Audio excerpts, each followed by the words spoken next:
തമിഴ്നാട്ടിൽ വീണ്ടും ദുരഭിമാനക്കൊല. മകളെ സ്നേഹിച്ച യുവാവിനെ പെൺകുട്ടിയുടെ അച്ഛനും സംഘവും ചേർന്ന് കൊലപ്പെടുത്തി. കേളമ്പാക്കം സ്വദേശി പ്രവീൺ കുമാറാണ് കൊല്ലപ്പെട്ടത്.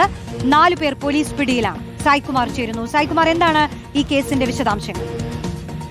റോഷ്നി, ചെന്നൈയിലെ താമ്പരം സിറ്റി പോലീസ് സ്റ്റേഷൻ പരിധിയിലെ കേളമ്പാക്കത്താണ് ഈ ഒരു ദാരുണമായ കൊലപാതകം ഉണ്ടായത്. ഇക്കഴിഞ്ഞ ഓഗസ്റ്റ് 16-ാം തീയതിയാണ് ഈ സംഭവം നടന്നത്.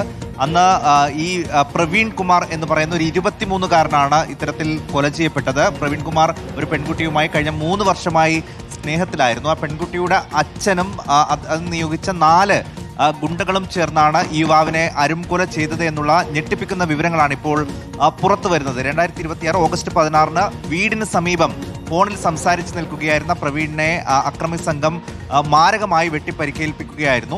ഗുരുതരമായി പരിക്കേറ്റ യുവാവിനെ ചെന്നൈയിലെ രാജീവ് ഗാന്ധി ജനറൽ ആശുപത്രിയിലേക്ക് മാറ്റുകയാണ് ചെയ്തത്. ഇന്ന് മരണത്തിന് കീഴടങ്ങുകയാണ്. അതോടെ കൊലപാതകമായി ഇത് രജിസ്റ്റർ ചെയ്തു.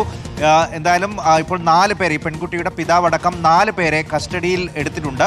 ഈ പ്രണയത്തിൽ നിന്ന് പിന്മാറാൻ ആവശ്യപ്പെട്ടിട്ടും അതിന് തയ്യാറാകാതിരുന്നതോടെയാണ് ഇത്തരത്തിൽ ദാരുണമായ ഒരു കൊലപാതകം അവിടെ നടന്നത് എന്നാണ് ഇപ്പോൾ മനസ്സിലാകുന്നത്. നിലവിൽ എന്തായാലും ഈ പ്രവീണിന്റെ അമ്മയുടെ പരാതിയിൽ കൊലപാതക കുറ്റത്തിന് ഇവരെ ഇപ്പോൾ അറസ്റ്റ് ചെയ്ത് റിമാൻഡിലേക്ക് മാറ്റിയിട്ടുണ്ട്. ശരി, സായ്കുമാറാണ് വിശദാംശങ്ങൾ നൽകി.